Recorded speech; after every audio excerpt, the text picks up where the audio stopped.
Welcome to R2-3D, my name is Nuln, and in this week's video I'll be tackling one of my favourite comic book characters, namely the lawman of the future, the street judge himself, Judge Dredd.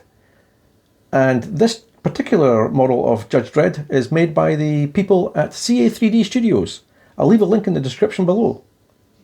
This particular project is completed on my UniFormation GK3T printer with Sunlu standard resins. And I'll be making it in the style of the Mega City 1 era. So you'll have a Mega City 1 flag, which I will show you how to do all the stars and stripes and how to support it because it's quite heavy. So without any more waffle, let's get on with the show.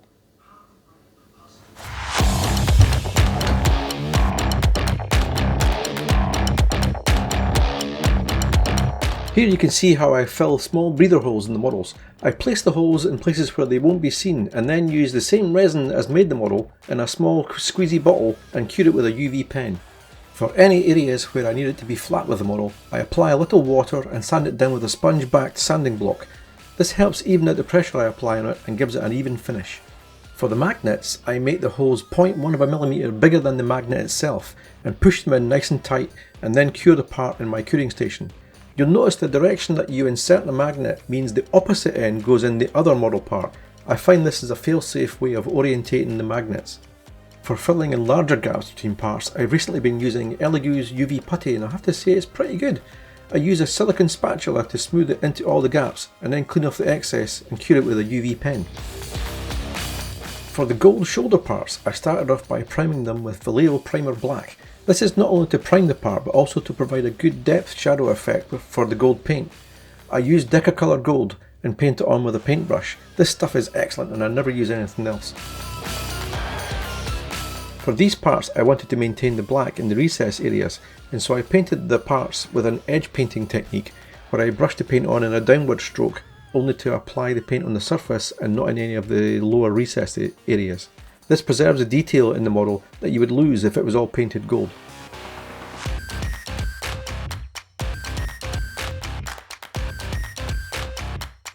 I applied a Zenithal highlight to the model with Vallejo white, spraying from above to simulate the light hitting the object. This helps the blue that will apply over it to look like it has depth.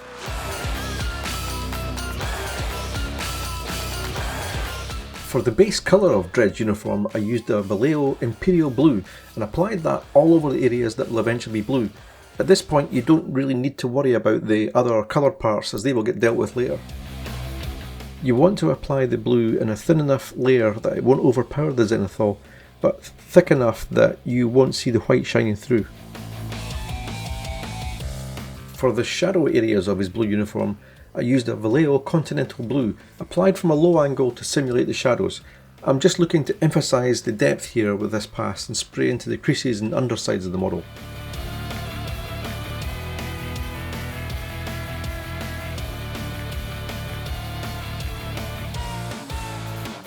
For the highlights I used a combination of Imperial Blue and Sky Blue, both by Vallejo.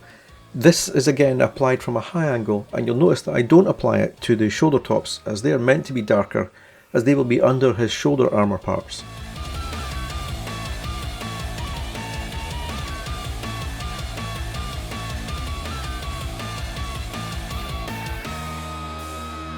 I'm always judging the painting process as I go along and seeing how it develops. I decided that the blue needed a bit more highlight and shadow to boost the contrast and so I gave it a high of Sky Blue by Vallejo followed by a shadow pass of Drakenhof Nightshade by Citadel. This I followed with a blue boosting application of Talissar Blue also by Citadel to bring back some of the lost vibrance into his uniform.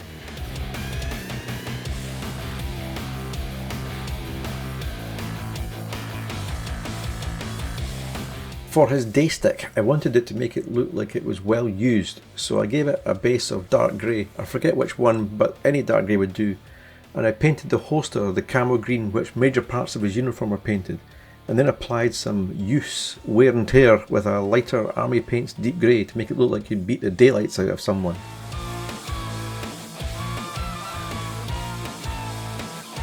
For Dredd's badge and chain I used Decco coloured gold in a similar fashion to that of the shoulder armour. A base of primer black for the recessed areas and an edge paint application of the gold to highlight the detail.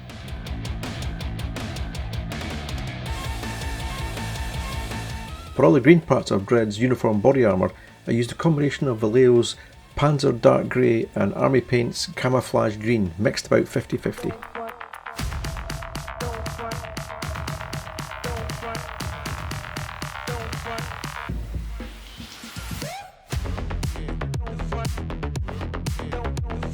I wanted the zipper on his jacket to look slightly different, so I picked it out with an edge painting of ProAcryl Magnesium. I painted his belt buckle Decco coloured gold and Vallejo white, and for the red areas I used a combination of Vallejo's Bloody Red and Gory Red, and for the blue banner I used Vallejo's Dark Blue. The stars on his buckle I painted silver with Molotow's Liquid Chrome. Molotow's Liquid Chrome is one of my favourite paints to use as it really looks chrome and has a hard wearing finish.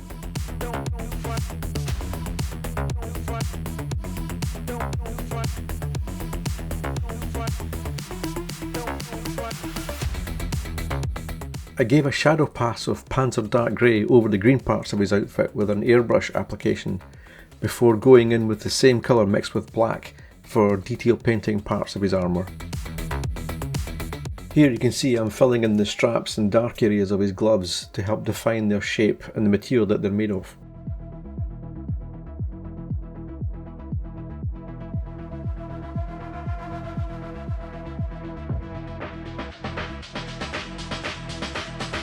For his knuckle guards on his gloves that he uses to facilitate an arrest of a perp, I painted them a simple pass of Vallejo black.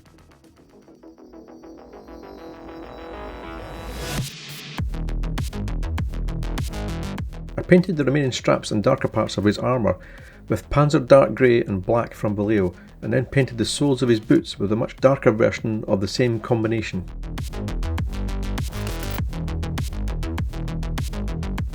This darker colour for the sole of his boots, almost black, is to differentiate from the rest of his boots and to add a little bit of variance to his uniform.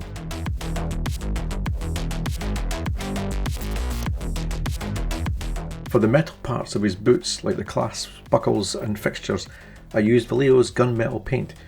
I also used it for the armoured parts of his gloves, and it breaks up all the green on his forearms and legs quite nicely.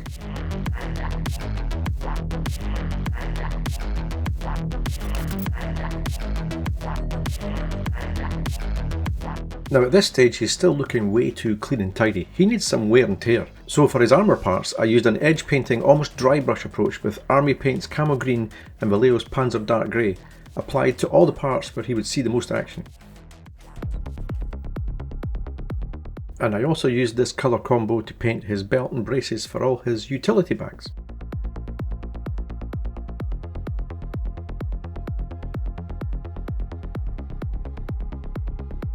And I painted all the fixtures on his many utility bags, and my word, he has a lot of bags on his uniform, with gunmetal silver and a ProAcryl bronze for the canister on his belt. And I then painted the canister itself with a combo of ProAcryl bronze and black brown.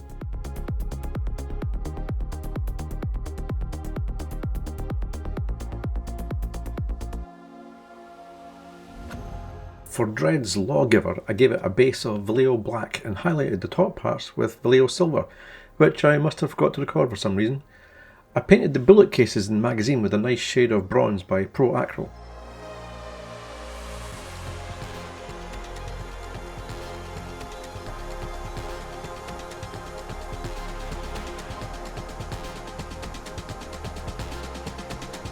Now for the edgewear I used a Vallejo steel and used an almost totally dry paintbrush to rub over the edges to produce the desired look. I dab certain spots to produce a clear silver area of wear and tear, but you'll notice that I also like to rub my finger over the paint to smear it over certain surfaces, as this produces a nice edge-worn look. I also use this technique on a Lawgiver as it works on any painted surface that would typically have silver underneath it. You really can apply edgewear to a lot of surfaces with this technique with very little paint, as it really doesn't need a lot to produce realistic look and damage to the paintwork.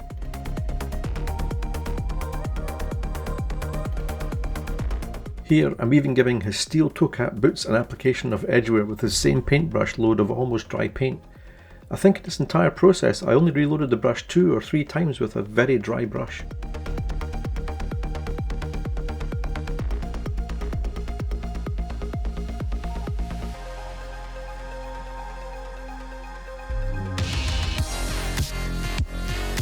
I used this same technique but with Vallejo Green Sky all over his utility belt packs and straps on both his arms and boots, applying wear and tear to the parts to highlight any details.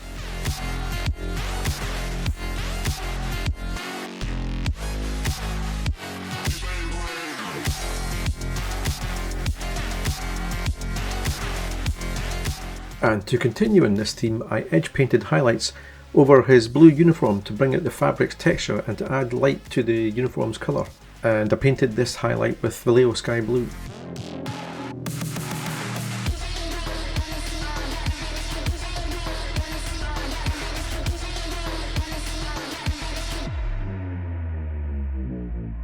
And to add some grime and wear to his lawgiver weapon, I gave it a wash of ProAcryl's transparent black over the whole weapon to let it settle into the recesses and bring out all the details.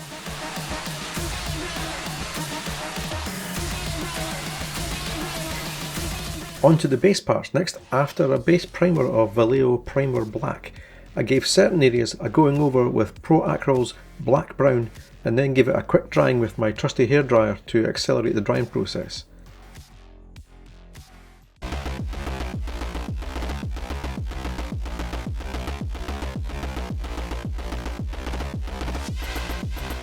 After that, it was a highlight of the top facing parts with a combo of ProAcryl Black Brown and Army Paints Brain Matter Beige. I then gave the shadow areas a going over with Vallejo Black, watered down to make it less opaque and to help it settle in the recesses of the ground model. After that, I applied Army Paints Gargoyle Grey to the central concrete block. I didn't mask off this area as any overspray will only add to the random nature of the ground colour around it. For the first of the many dry brush applications on the base model, I used Brain Matter Beige by Army Paints. This is applied over the whole model to pick out the edge detailing nicely and give it a different colour to the darker shadowy parts.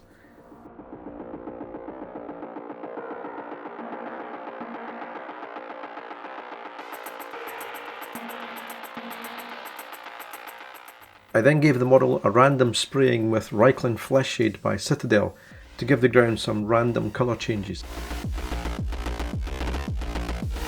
And I then gave a similar spraying of Nuln oil by Citadel to emphasise the darker parts of the broken ground. I picked out random edges, stones and small detailing with a paintbrush and Army Paints Gargoyle Grey to help make the ground look more realistic and also more randomly painted, before giving the upper surfaces an edge painting of that Brain Matter Beige again.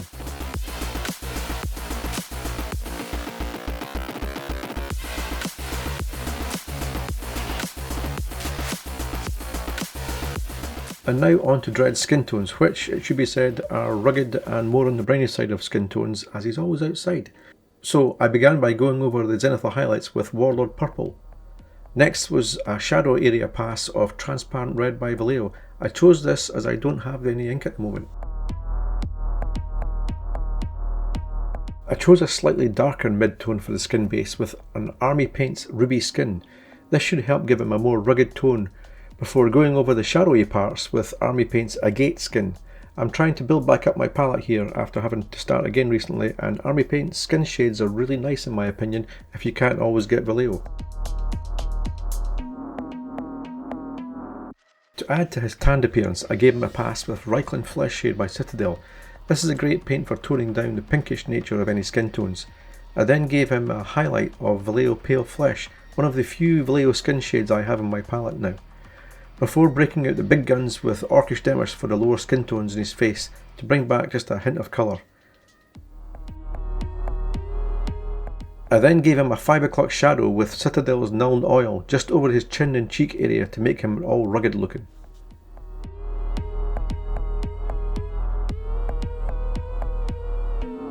Now, I hope I don't get into trouble with the Justice Department here by revealing what Dredd looks like under that helmet. Here I am applying Vallejo Black to his eye areas to fill in the eyeball shapes and to help give him eyebrow shapes with a fine tipped paintbrush.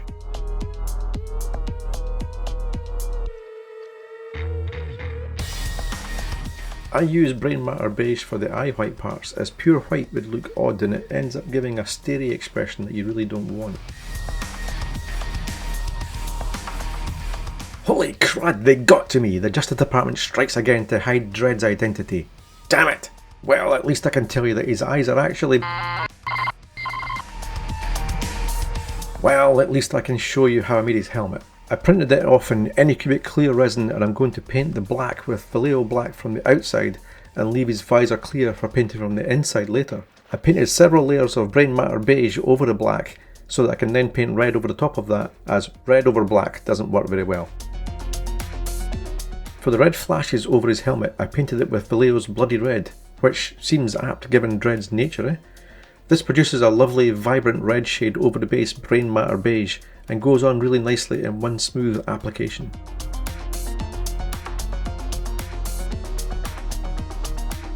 Once again I break out the Decco coloured gold, this time for the badge on Dredd's helmet.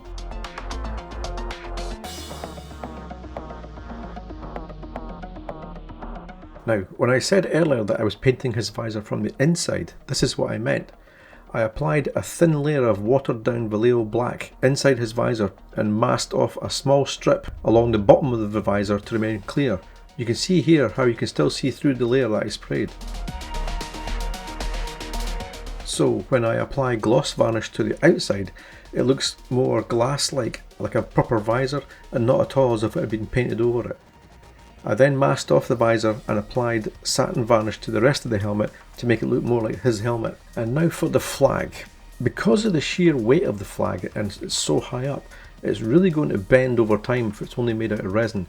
So I chose to print out the mast for the flag hollow and run a couple of brass cylinders up inside.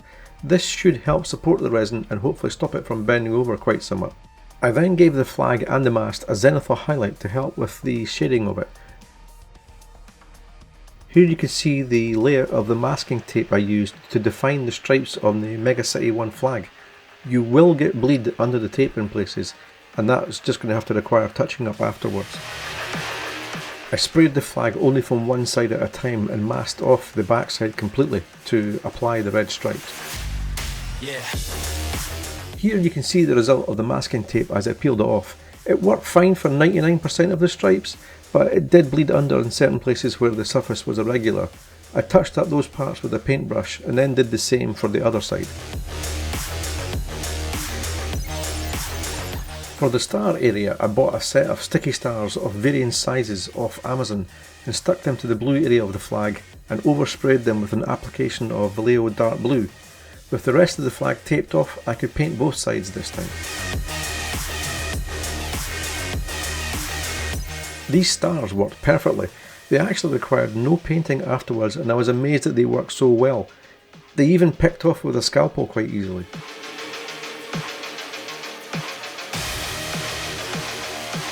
All that remained now was to edge paint the damage on the flag and to add shading. I used the old brain matter beige for the edge painting and Nuln oil for the shading, and I'm calling it done. This model was both a pleasure and a pain to work on at times. The flag is tricky to paint because of the twists and turns that back over on itself, but patience and masking saved the day. And I'd like to thank all the kind responses to my last video, and I want to thank the people who watch these videos. You truly make it worthwhile, and if you do like what you see here, please consider dropping a like and subscribe so you don't miss out on future videos. And it just remains for me to say, this is R23D, and I'll see you in the next one.